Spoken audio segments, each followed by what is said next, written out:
My father married Clara 2 years after my mother passed. I was just 15. Clara was young, vibrant. Not much older than me, actually. It felt strange, this new woman in my father's life, in our home. From the beginning, there was a distance, a chill. She tried, I'll give her that. But we never truly connected. Maybe it was the grief. Maybe it was just her. Years passed. I moved out, built my own life. But the unease remained, a feeling always that Clara was an outsider, an interloper.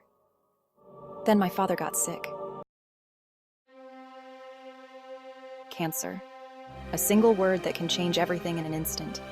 A word that steals your breath, leaving you gasping for air, trying to comprehend the enormity of it all. I moved back in, wanting to be there for him, for us, even Clara. We needed to be together, to support each other through this. We were a family, in name at least. Dad deteriorated quickly, his strength fading day by day. But his mind, sharp as ever, remained a beacon of wisdom and love.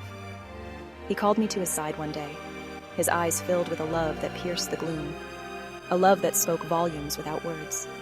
He handed me a document, his hands trembling slightly. "This is for you," he whispered, his voice raspy and weak, yet filled with determination. "The house. It's yours. Safe. Protected." I was confused, overwhelmed by the weight of his words and the responsibility he was entrusting to me. But I took the document, a strange mix of gratitude and fear swirling within me, knowing this was his final gift to me. Dad passed away a month later. The loss was profound, a void that could never be filled. The grief was immense, a tidal wave that threatened to drown me. And then, Clara changed. Her demeanor shifted, and suspicion began to creep into our lives, adding another layer of complexity to an already difficult time. Her grief seemed to morph, twist into something ugly. Possession. She began talking about the house, her house, she called it. Making plans, changing things. She wanted to sell it, she declared one day.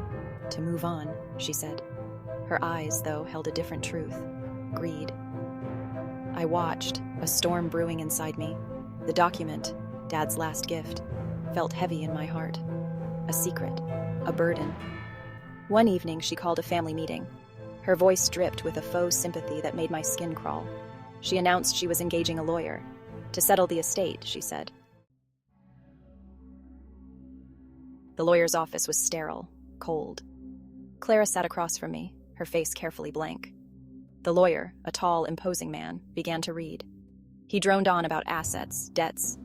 And then, he got to the house. Clara's eyes gleamed, a triumphant smirk playing on her lips. And then, the lawyer said it. The deceased bequeaths his house, in its entirety, to his daughter. He looked up, his gaze settling on me, the sole beneficiary. Silence. You could hear a pin drop. Clara's face, a mask of disbelief contorted in anger. What? That's impossible. It's my house. The deed transfer. All legal, all binding. Clara's composure shattered. Clara stormed out, leaving a trail of anger and disbelief in her wake. Your father was a wise man. I nodded, my throat tight. I knew then that Dad had seen through Clara, her veiled ambition.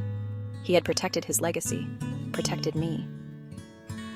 Leaving the lawyer's office, I felt lighter.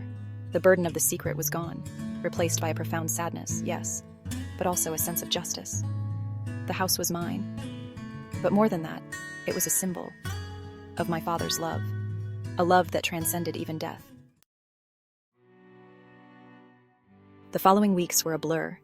Days melded into nights, and time seemed to lose all meaning. Each moment felt like an eternity, yet it all passed in a haze. Clara, true to form, vanished. She left without a word, without a trace, as if she had never been there at all. Taking what little she could, leaving behind a bitter taste. The emptiness she left was palpable, a void that echoed through the house. I was alone in the house now, truly alone. The silence was deafening, a constant reminder of what had been lost, yet it didn't feel empty.